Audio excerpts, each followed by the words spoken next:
You ever stop and think about how weird it is that in Star Wars, the deadliest soldiers in the galaxy aren't even alive? They don't breathe, they don't sleep, they don't even blink because, well, no eyelids. And yet they're out here running circles around the guys who trained for years to hold a blaster the right way. It's like watching your microwave outperform an Olympic athlete, and somehow no one questions it. From the clumsy chatter of B-1 battle droids to the nightmare fuel that is an IG assassin unit, droids cover every part of the combat spectrum. Some are adorable bucketheads that trip over themselves. Others are precise, efficient, and terrifyingly fast. And unlike a human soldier, you can't bribe them with credits, guilt-trip them about their family, or scare them into retreat. They just keep coming, like a walking reminder that the galaxy is way too comfortable with mass-produced destruction. But here's the thing: nobody in Star Wars ever seems to stop and go, hey, maybe this entire war could be over tomorrow if we just use droids for everything. No. Instead, we keep watching armies of living beings marching into battles they could have let the machines handle. And you know what that means? More tragic losses, more chaos, and more chances for a Jedi to swing a lightsaber dramatically while ignoring the obvious solution right in front of them. And yet, for every cold, emotionless killing machine, there's a K2SO cracking jokes before saving the day, or an R2-D2 bleeping his way through enemy territory, like the galaxy's smallest special forces operative. These aren't just tools. Sometimes they're heroes, sometimes they're comic relief, and sometimes they're both in the same scene. Which is wild when you remember they were designed to be disposable. That's what makes droids so fascinating. They're perfect soldiers because they're efficient, but they're unforgettable because every now and then, they break the mold. They defy programming. They surprise you, and that's the moment where they stop being just machines and start becoming legends. Whether it's through bravery, loyalty, or just sheer chaotic energy, they change the game. In this video, we're diving into why droids might just be the galaxy's ultimate warriors. We'll look at their strengths, their weaknesses, their moments of brilliance, and their quiet tragedies. From the battlefields of the Clone Wars to the shadowy alleys where assassin droids stalk their prey. We're going to break down exactly what makes them the dream and the nightmare of every military commander. And maybe, just maybe, we'll figure out why the galaxy keeps underestimating its own mechanical masterpieces. You ever notice how, in Star Wars, droids never stop to ask why they're fighting? They just do it. No hesitation. No hesitation. No messy emotions getting in the way. In the Clone Wars, B-1 battle droids marched into blaster fire like they were heading to a company meeting they couldn't get out of. IG-88, on the other hand, stalked his targets with mechanical precision, never getting distracted by, say, lunch or bathroom breaks. Even the mouse droids, scurrying around the Death Star, had a job and stuck to it, no matter how ridiculous that job actually was. The real hook is how flexible droids are in purpose. You've got BX commando droids leaping through the air like acrobats, buzz droids literally peeling starships apart mid-battle, and droideckers rolling into position like metallic armadillos with shields. And unlike clone troopers or stormtroopers, no one's worried about a droid's morale dipping because it hasn't seen family in 6 months. The droid's family is a toolbox. It makes you wonder how the galaxy even bothers with organic troops at all. They eat up resources, require years of training, and, oh yeah, have a tendency to panic when someone waves a lightsaber at them. Droids just keep moving forward, because their programming says so. No pep talks needed. We've even seen this in smaller scale examples, like L3-37 from Solo, who customized herself into a walking rebellion, or K2SO in Rogue One, who could break stormtroopers in half while delivering sarcasm sharp enough to cut Durasteel.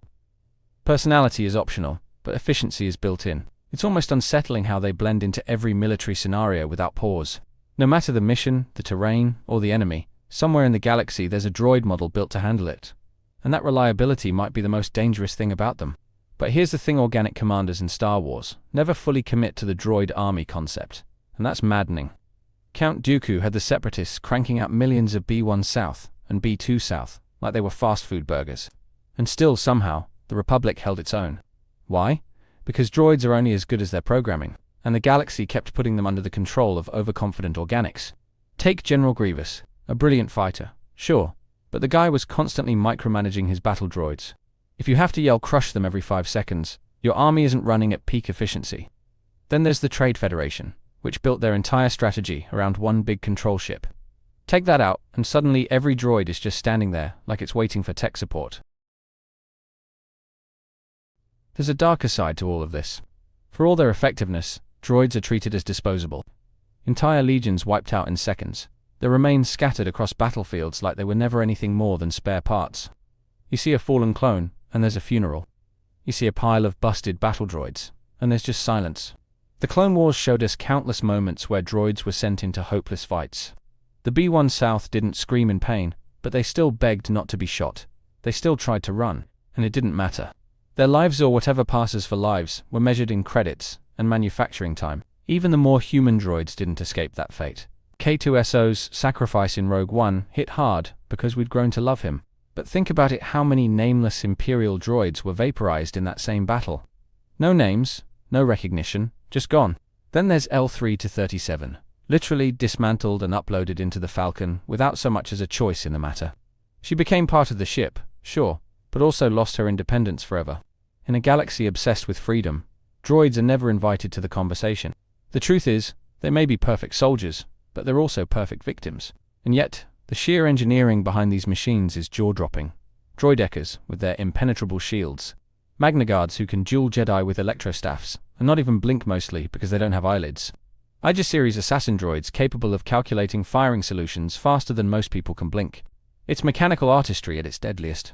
The Separatists had aquatic droids for underwater warfare, aerial droids for space superiority, and tank droids that could crush fortifications like they were made of cardboard.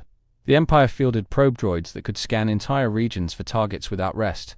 Even the Rebels, for all their underdog scrappiness, relied on astromechs like R2-D2 to handle mission-critical tasks no human could manage. And the adaptability is incredible. One moment a droid is in a high-speed chase through city streets. The next, it's navigating the toxic wastelands of Mustafar without so much as a cough. Organic soldiers can't survive every environment, but a droid can be designed to thrive in it. Every time we see a specialized droid in action, it's a reminder of how far the galaxy's technology has pushed the limits of war. The BX Commando droids infiltrating Republic bases. The Buzz droids peeling apart a Jedi starfighter mid-flight. It's both terrifying and mesmerizing. There's an artistry to their lethality, and maybe that's the most dangerous thing of all. Still, there's a silver lining. For every droid used as a weapon, there's one who breaks free of its intended purpose. R2-D2 isn't a soldier by design, but he's been in more battles than most generals. BB-28 isn't built for war, but try telling him that when his friends are in trouble. We've seen droids turn against their programming to save lives. IG-11 went from a bounty hunter to a guardian. Chopper from Rebels was technically a war droid, but his loyalty and courage were as real as any living crewmates. These moments remind us that perfection in battle doesn't erase the possibility for individuality. Maybe that's the secret hope in Star Wars, that droids aren't doomed to be mindless tools forever. They can learn, adapt, and even care. And when they do, they're not just perfect soldiers, they're perfect allies. In a galaxy built on conflict, those alliances matter. Because maybe the day will come when droids aren't just following orders, they're choosing sides for the right reasons. And that's a kind of victory no programming can guarantee. But for now, the cycle continues. Droids are built, deployed, destroyed, and replaced. No medals, no memorials, just another shipment ready for the front lines. In the grand machinery of galactic war, they're the parts that never get remembered. They've been the backbone of armies and the shadows in the corners of every battle. And yet, when the history books are written, it's the organic names we remember. The generals, the heroes, the villains. The droids fade into the background, their contributions uncounted. Even when they change the course of history R to D to saving the Rebel Alliance. K2SO securing the Death Star plans, it's always framed as a human story. They're side characters in their own victories. Maybe that's the tragedy of the perfect soldier. To be flawless in execution, tireless in battle, and still invisible in the end. And so, they march on. Nameless, tireless, forgotten. The galaxy's most efficient warriors. Destined to win battles they'll never be credited for. Thank you for watching. If you enjoy my videos, please consider looking at my pinned comment and checking out the links for my Amazon storefront.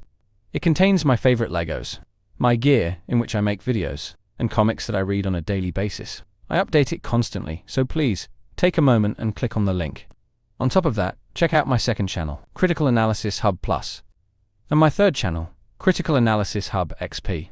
Just one click would go on a long way in supporting my channels and future in YouTube.